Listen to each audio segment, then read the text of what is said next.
महामंत्री धूम्रलोचन। गुरुदेव,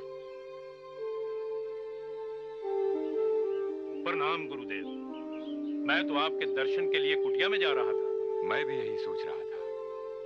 कहिए, यहाँ आने का कैसे कष्ट किया आपने? गुरुदेव, आज मार्ग में मैंने एक महासुंदरी के दर्शन किए, और वो महासुंदरी जो हमारे दानव सम्राट महाराज शुंभ के योग्य है। गुरुदेव, मैं चाहता हूँ कि महाराज उसे देखें और उससे विवाह करें, जिससे हम दानवों को हमारे साम्राज्य की एक महारानी मिल सके। महामंत्री, आपका विचार बहुत सुंदर और उत्तम है। धन्यवाद गुरुदेव। मैंने ये सोचा कि महाराज को इस सुंदरी की सूचना देने से पहले आपकी अनुमति ले लूं। महामंत्री धूम्रलोचन जी। तो शीघ्र जाइए, जाकर असुर सम्राट को इसकी सूचना दीजिए। दानव कुल के लिए ये अत्यंत आवश्यक है। जो आज्ञा गुरुदेव। मैं अभी जाकर दानव सम्राट को इसकी सूचना देता हूं। प्रणाम गुरुदेव।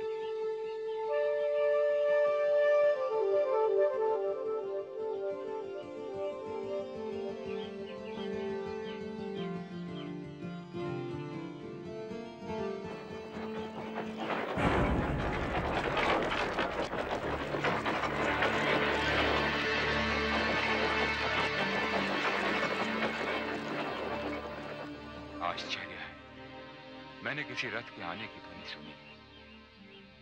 कोई मुझसे मिलने आया, बिना मिले ही चला गया। कदाचित मेरे विश्राम में बाधा नहीं डालना चाहता था।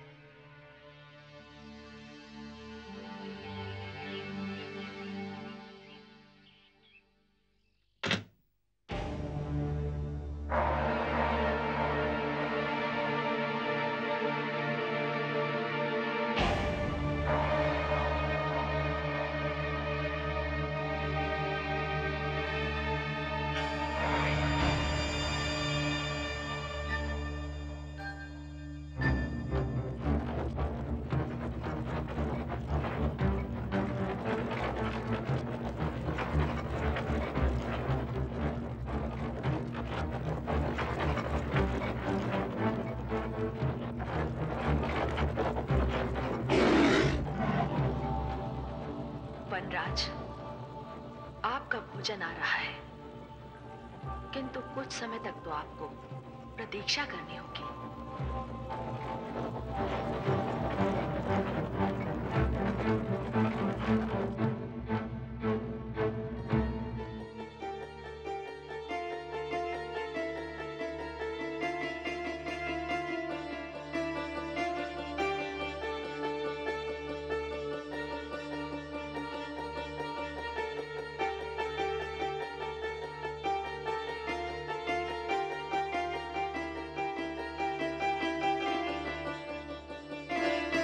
महाराज, यही है वो सुंदरी।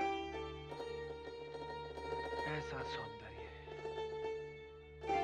इतना निश्चल सौंदर्य इस संसार में है, ऐसा मानने को मेरा मन नहीं करता। महामंत्री जी, कहीं हम स्वप्न तो नहीं देख रहे? क्योंकि ऐसी सुंदरता तो केवल स्वप्न में ही देखी जा सकती है। बस बस महाराज, मैं आपको यही दिखाने लाया था कि है ना ये सुंदरी दानवलोक की महारानी बनने योग्य। हाँ महामंत्री, हाँ, केवल यही। आज तक इस ओर हमारा ध्यान क्यों नहीं गया? हम आपको धन्यवाद देते हैं महामंत्री। महाराज, मेरा आपको यहाँ लाने का एकमात्र लक्ष्य यही था कि आप इस सुंदरी को देखकर अपनी हाँ या ना कह सकें। हाँ महामंत्री, हाँ, हम इससे स्वयं मिलेंगे। नहीं महाराज, आपका इस समय मिलना उचित नहीं है। किंतु क्यों महामंत्री? ये आपकी प्रतिष्ठा के विरुद्ध है महाराज। किंतु मिले बिना इसे हम? महाराज, मैं गुरुदेव से इस विषय में बात कर चुका हूँ। सही यही होगा कि आप भी गुरुदेव की अनुमति अवश्य ले लें।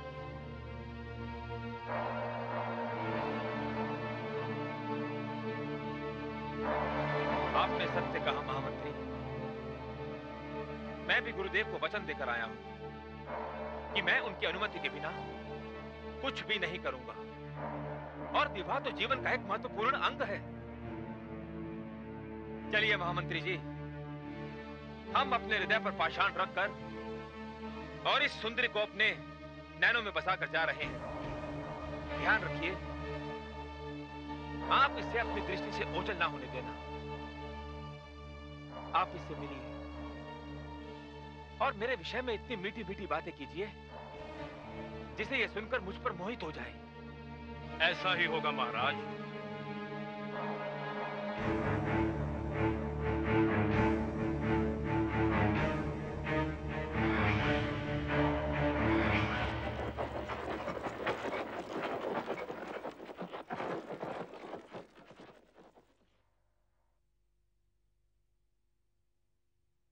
देवी को धूम्रलोचन का नमस्कार। धूम्रलोचन? मैं असुर सम्राट महाराज शुंभ का महामंत्री हूँ और इस समय उनका दूत बनकर यहाँ आया। इस राज्य में मैं वो पहला दानव हूँ जिसने आपको पहली बार देखा और आपके सुंदर रूप का वर्णन अपने महाराज के समक्ष जाकर मैंने कुछ ऐसा किया कि उनके मन में आपको देखने की इच्छा जागृत हो गई और यहाँ आकर उन्होंने आपके दर्शन किए। वो आपसे मिलने की इच्छा मन में लिए वापस चले गए। ये तो अच्छा ही हुआ महामंत्री धूम्रलोचन कि वो मेरे सामने आए बिना ही लौट गए। हे देवी, जिस प्रकार इस सृष्टि में हिमालय एक है, गंगा एक है, सूर्य एवं चंद्रमा एक है, उसी प्रकार आप भी इस सृष्टि में एकमात्र अद्वितीय सुंदरी हैं। एक बात और, इस सृष्टि में महावीर भी एक है और वो है मेरे आश्रयदाता दानव कुल श्रेष्ठ महाराज शुंभ। एक बात और देवी, इस समय कुबेर की सारी संपत्ति दानव सम्राट महाराज शुंभ के अधिकार में है। अच्छा? हाँ देवी, देवराज इंद्र का सारा वैभव हमारे सम्राट के चरणों में है। अच्छा? हे देवी, इस समय संसार की कौन सी ऐसी श्रेष्ठ वस्तु है जो हमारे सम्राट के पास नहीं? अच्छा? हाँ देवी, इसलिए मेरे द्वारा उन्होंने आप तक ये संदेश भिजवाया है कि आप राजभवन चलकर राजकीय अतिथि बने और महाराज शुंभ से विवाह करके दानव कुल की महारानी कहलाएं। दानव कुल की महारानी? हे देवी, मैंने कोई हास्यास्पद बात कही है जो आपको हंसी आ रही है?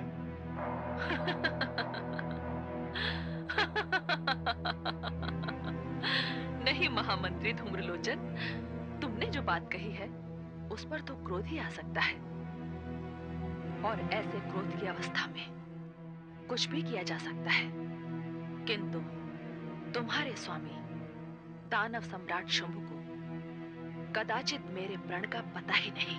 प्रण? कैसा प्रण? मैंने प्रतिज्ञा की थी कि जो भी व्यक्ति मुझे युद्ध में हरा देगा, मैं उसी महावीर की पत्नी कहलाऊंगी।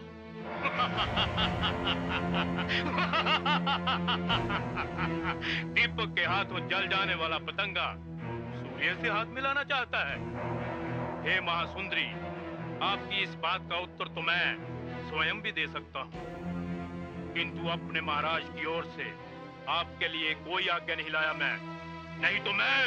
बड़ा अभिमान है तुम्हें अपनी शक्ति पर धूम्रलोचन, किंतु कभी कभी शक्ति पर अभिमान शक्ति के अनुमान से अधिक हो जाता है। इस समय मैं ये चाहती हूँ कि तुम जाओ और अपने महाराज तक मेरा संदेश पहुंचाओ। दूत बनकर आए हो तो दूत के धर्म का पालन करो। मैं दूत के समक्ष अपनी शक्ति का प्रदर्शन नहीं करूंगी।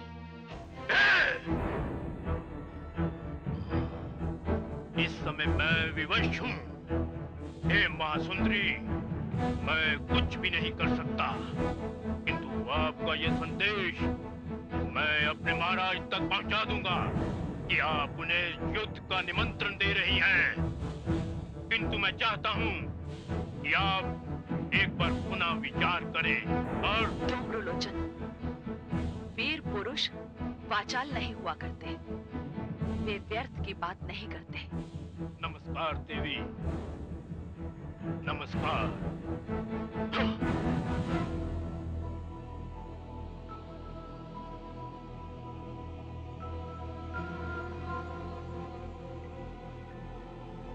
आएगा, तेरा स्वामी शुंभ भी यहाँ आएगा, और वो यहाँ आएगा तो मेरे हाथों से बचकर नहीं जाएगा।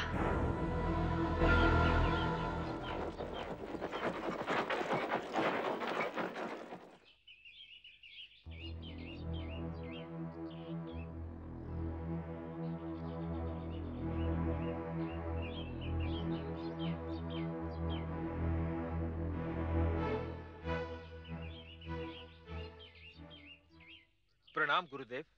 कल्याण हुआ आपका दानव सम्राट। कहिए, यहाँ आने का कष्ट कैसे किया आपने? गुरुदेव,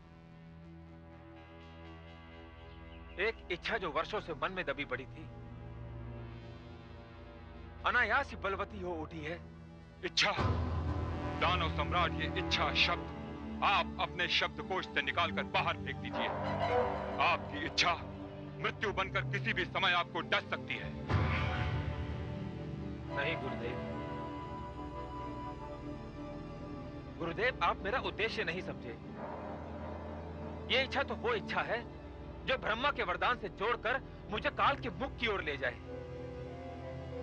गुरुदेव, ये इच्छा तो वो इच्छा है जो आपका आशीर्वाद पाकर आपके शिष्य दानव सम्राट शुंभ को एक जीवन शक्ति प्रदान करेगी।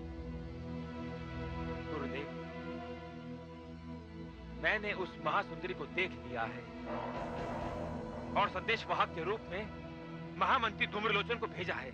आश्चर्य है दानव सम्राट, आपने इतना बड़ा निर्णय स्वयं ले लिया और मुझसे परामर्श की आवश्यकता भी नहीं समझी। वो महासुंदरी कौन है, क्या है, उसके विषय में मुझे जानकारी दिए बिना ही आपने ये निर्णय ले लिया? नहीं गुरुदेव, ऐसा नहीं है। इस विषय में महामंत्री धूम्रलोचन आपके पास आए थे। उन्होंने आपको सुंदरी के बारे में बताया था। आपकी अनुमति के पश्चात ही उन्होंने मुझे सूचना दी और तभी मैं उस सुंदरी के पास गया। नहीं दानव सम्राट, इसमें अवश्य कोई भयंकर भूल हो रही है। मैं जानता हूं कि यहाँ कोई आया था।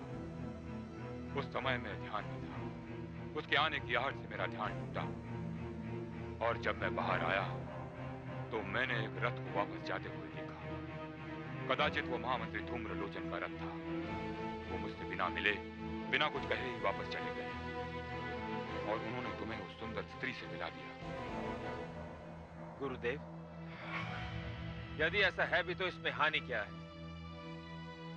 सत्य तो यह है गुरुदेव, यदि आप भी उस महासुंदरी को देखेंगे तो आप भी मेरे निर्णय की सराहना करेंगे। नहीं दानव सम्राट, नहीं। मैं ऐसे निर्णय की कदापि सराहना नहीं कर सकता। मुझे आशंका हो रही है किसी अनर्थकारी संकट ने एक सुंदर स्त्री का रूप धारण कर लिया है और जो तुमको मोहित करने का प्रयास कर रही है। मोहित तो मैं हो चुका हूं गुरुदेव, और मेरे मन में उसे वरण करने की इच्छा भी है।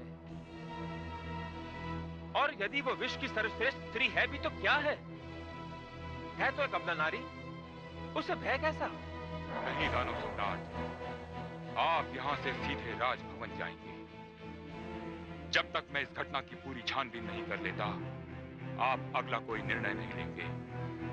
ये मेरी आज्ञा है। जो आज्ञा गुरुदेव।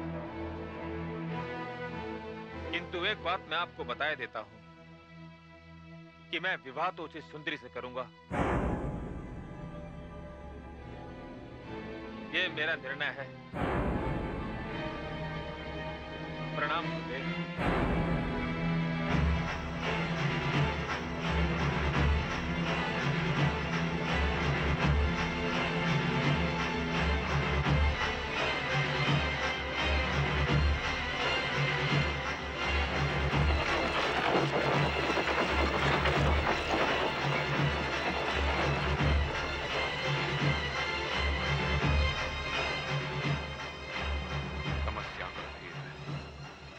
जानना ही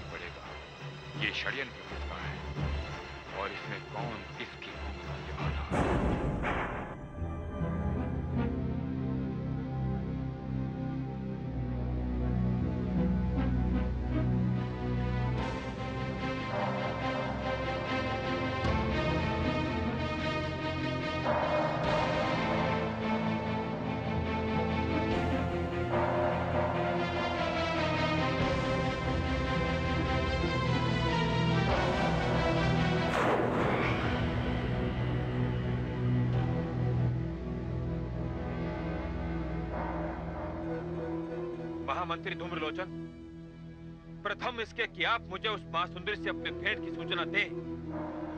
मुझे इस बात का उत्तर दें कि आपने उस सुंदरी की सूचना गुरुदेव को दी या नहीं। महाराज, मैंने आपके प्रति सत्य एवं निष्ठा की सौगंध खाई है।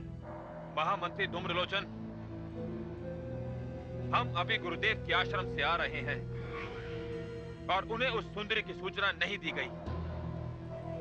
वो कहते हैं कि धूम्रलोचन मेरे आश्रम तक तो आया था, किंतु मुझसे मिले बिना ही लौट गया। ये सत्य नहीं है महाराज।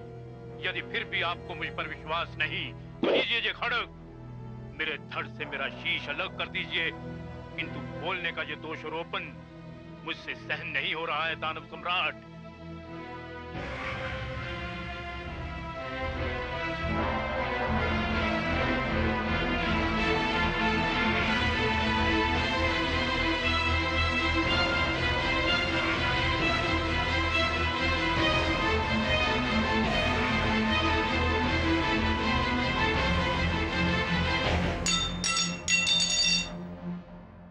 महामंत्री,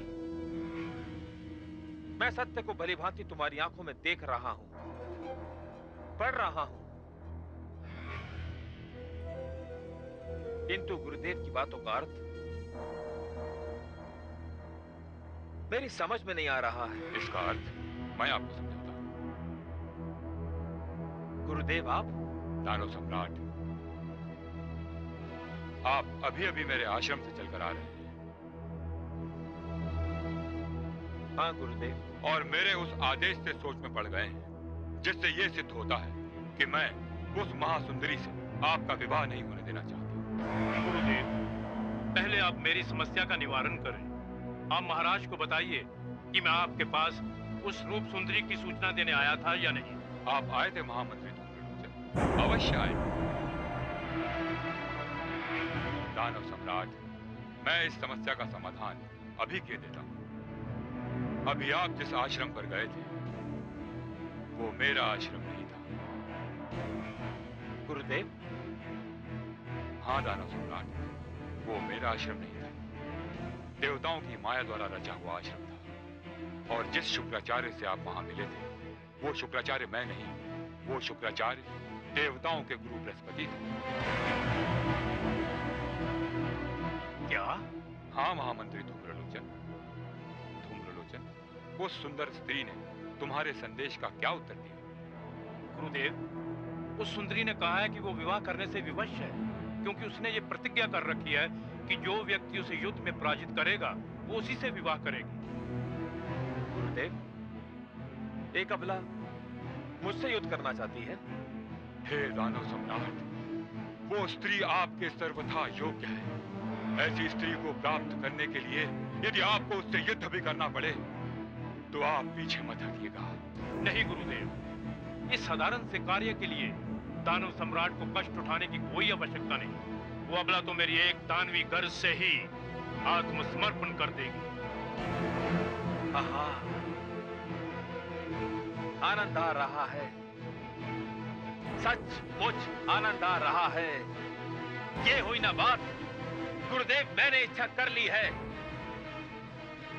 उस सुंदरी को अपनी पत्नी बनाने की। अपने हृदय में मैंने इच्छा कर ली है।